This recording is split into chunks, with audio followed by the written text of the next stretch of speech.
Pemirsa, terima kasih Anda masih tetap bersama kami. Berdasarkan laporan pembangunan manusia tahun 2019, nilai Indeks Pembangunan Manusia IPM di Indonesia berada pada peringkat 111 dari 189 negara. Indikator utama dalam IPM ini adalah usia harapan hidup, harapan lama sekolah, rata-rata lama sekolah, dan pengeluaran per kapita. Jika terjadi krisis multidimensi yang berkepanjangan, maka berdampak pada rendahnya tingkat kesehatan, kesejahteraan, dan pendidikan. Untuk membahasnya lebih lanjut, kita telah terhubung dengan founder Indonesia Ergonomic Gym, Bapak Dr. Madio Wratsongko, MM. Selamat sore, Pak Madio. Selamat sore. Ya, bagaimana kabar Anda, Pak? Sehat. Oke, baik Pak, kita akan langsung menuju ke pertanyaan. Menurut Bapak, apa yang saat ini terjadi pada kualitas sumber daya manusia di Indonesia, Pak? Kondisinya sedang rawan, Pak, untuk kesehatan. Jadi dampaknya pada kecerdasannya juga. Oke, baik. Lalu menurut Bapak, untuk meningkatkan kualitas SDM masyarakat saat ini, metode seperti apa yang menurut Bapak tepat atau apa saja yang perlu diperbaharui? Kita menggunakan metode yang senam ergonomik. Itu senam yang berdasarkan beberapa ilmu dari dunia timur yang kita kembangkan. Jadi senam itu sangat efektif sekali. Jadi hanya dilakukan setiap hari secara rutin akan meningkatkan kualitas kesehatan dan kecerdasan kita. Melalui pelatihan Brain Ergonomic Spiritual Technique atau BES, peningkatan seperti apa yang diharapkan dan apa indikatornya, Pak? Indikatornya bahwa tubuh kita akan sehat, cerdas, dan bugar setiap hari. Baik. Lalu apa harapan dan pesan Bapak kepada masyarakat Indonesia terutama dalam peningkatan sektor pendidikan dan kesejahteraan? Kalau untuk sektor pendidikan, dan itu kan peningkatannya pada kecerdasan. Jadi kalau kita lakukan senam setiap hari, dengan sendirinya kecerdasan kita akan meningkat. Karena oksigen yang dioptimalkan di otak akan optimal sekali. Baik Pak, bisa diperagakan seperti apa senam tersebut Pak? Gini Pak, gerakannya ada 5. Baik. Yang pertama adalah gerakan lapang dada. Ini gerakan lapang dada, ini biasanya untuk mengoptimalkan seluruh organ tubuh kita. Organ-organ tubuh kita sangat optimal, jadi kita lakukan minimal 40 gerakan. Yang kedua adalah gerakan tunduk syukur. Gerakan tunduk syukur adalah gerakan untuk mengoptimalkan oksigen di kepala. Ini yang mengoptimalkan kecerdasan. Jadi kalau ini kita lakukan minimal 4 kali, setiap gerakan 4 kali itu sudah oksigen penuh, jadi kita akan terhindar dari penyakit dan optimalisasi kecerdasannya. Yang ketiga adalah duduk perkasa.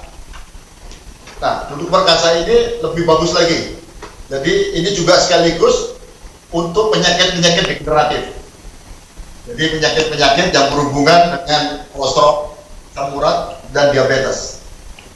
Yang terakhir adalah berbaring pasrah. Gerakan 5 adalah berbaring pasrah. Gerakan ini optimalisasi untuk seluruh tubuh. Jadi dengan gerakan ini semua tubuh rela. Jadi stres dan trauma akan hilang. Cukup. Lalu Pak, apakah senam ini sudah diperagakan di berbagai daerah atau di mana saja sudah diperagakan senam ini Pak? Senam ini sudah dilakukan sejak tahun 2004 Pak. Jadi seluruh unit BUMN sudah, beberapa instansi sudah, beberapa menteri sudah ikut juga Pak. Zamannya Pak SBY. Jadi senam ini sudah kita kembangkan sejak tahun 2004 dan sudah ada jurnal ilmiahnya. Dan kami sudah menghasilkan 50 orang sarjana kesehatan masyarakat. Baik Pak, lalu apa respon dari berbagai pihak yang telah melakukan senam tersebut? Cukup bagus Pak responnya, dan ini sampai saat ini kita melakukan kegiatan keliling terus Pak, permintaannya lagi dengan kondisi pandemi COVID-19 ini. Jadi kami setiap hari pasti ada minta untuk kami datangi untuk mengajarkan senam ini. Senam ini juga ada terapinya, namanya terapi pijat getar saraf.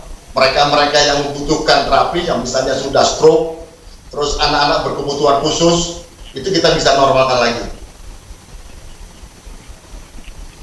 Baik Pak, lalu apakah yang akan Bapak lakukan ke depannya untuk mempopulerkan kembali senam ini Pak? Senam ini kita akan coba bekerja sama dengan berbagai lembaga pendidikan ya. supaya ini bisa dikembangkan di tempat-tempat mereka, karena tempat kita kan terbatas, orangnya terbatas, jadi kami akan melakukan training for trainer sebanyak-banyaknya. Baik, kemudian kita akan beralih ke Pak Didi sebagai Master Ekonomik, maksud saya masker, ya, baik Pak Didi.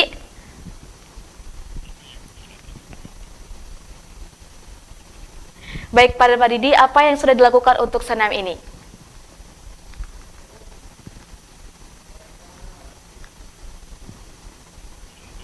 Halo Pak Didi. Ya, Pak Widya, silakan. Ya, halo. Selamat sore Pak. Ya, selamat sore Pak Widya. Ya. Apa yang sudah Bapak lakukan terhadap senam ini, Pak?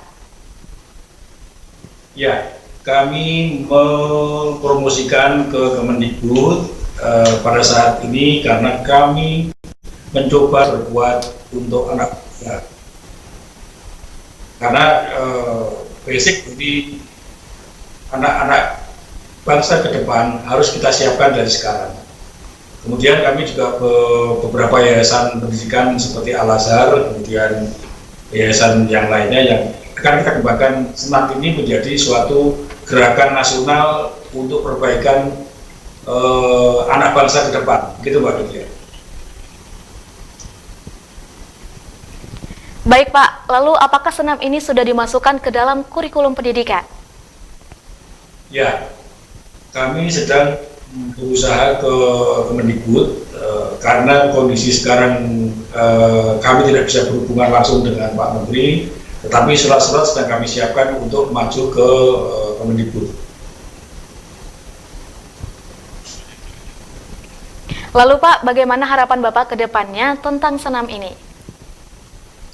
Senam ini sangat baik, saya sudah mencoba sendiri, kemudian kita bersosialisasi dengan sekitarnya bahwa anak bangsa ini harus diselamatkan dengan gerakan-gerakan senam ini sehingga anak-anak ini menjadi anak-anak yang cerdas dan menjadi pemimpin masa depan.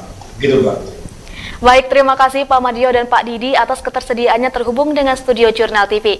Semoga Bapak di sana diberikan kesehatan selalu dan selamat malam Pak. Selamat malam, terima kasih.